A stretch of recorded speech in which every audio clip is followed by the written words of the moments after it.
আগে সম্পূর্ণ ভিডিওটা দেখুন, তারপরে মতামত জানিয়ে যান।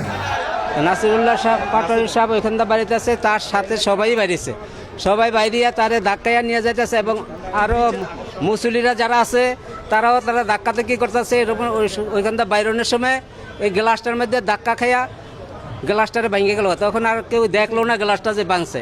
আল্লাহর ঘরে এনে স্লোগান এটা বলছে, ডাইরেক্ট অ্যাকশন কথা বলছে, ডাইরেক্ট অ্যাকশন কথাটা বলছে আল্লাহর ঘরে স্লোগান দিছে। যুবক পোলাবান যারা তারা ওই স্লোগান দিছে, কিচ্ছু মায়া নেই, সব ভাঙি চুরি গেছে। মসজিদে ঠিক সবাই বলছে মসজিদে ঠিক নেই রে না, মুসলিম সব ভিতরে ছিল বাইরে, সবাই তো অবস্থা কেরাসিন মানে পাড়া হয়ে লাগাই দিছে, কিচ্ছু মানতেছে না। আমরা সুন্নাত নামাজ পড়তে পারি না, আমরা সুন্নাত নামাজ পড়া করে মসজিদে সিনেমা হল মধ্যমিতা হল থেকে বাইরে হইতেছি, এরকম অবস্থা। মসজিদে সুন্নাত নামাজের পরিবেশ ছিল না, একেবারে ভেঙে গেছে মসজিদ। আমি এখানে ধাক্কা দেখি হওয়ার পর একটা লোক পড়ে গেছে জাতা খায়া গ্লাসটা ভেঙে গেছে আর কি। অনেকজনে আহত হয়ে গেছে, অনেকজনের পাও কেটে গেছে, হাত কেটে গেছে, এগুলি তো কেউই কোনো করলো না, দেখলো না, না দেখে তারা চলে গেল।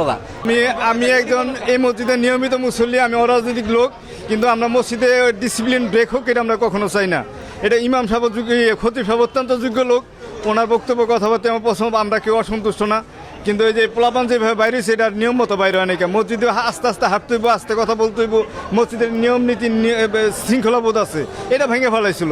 আমি আমার পায়ে কেটে গেছে কথা নি, এক গ্লাসে ভরে গেছে মসজিদ, এটা তো আমরা কখনো মসজিদে দেখি না জীবনে। মসজিদ একবার সুন্দর নির্দলীয়, এটা কোনো নির্দলীয়, আমরা নির্দলীয় মুসলিম, আমি রাজনীতি করি না, আমরা মসজিদে শান্তি চাই, শৃঙ্খলা ভালোবাসা চাই, আমরা মসজিদের এই অশান্তি চাই না কোনোদিন।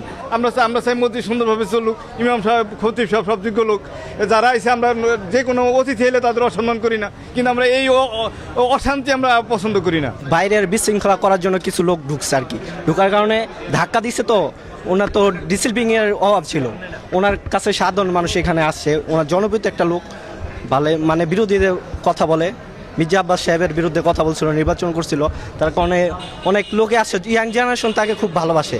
অবশ্যই মসজিদের আদব খিলাফ হয়েছে, ওরা ভিতরে স্লোগান দিছে, ওনারা নারায় তাকবীর আল্লাহু আকবার স্লোগান দিছে, এটা ঠিক আছে, কিন্তু তারা কিছু রাজনৈতিক স্লোগান দিছে, তাদের এরা ঘরোয়াভাবে রাজনীতি করা যার ঘরোয়াভাবে করা উচিত। অবশ্যই মসজিদে সবাই ইবাদত করতে আসে।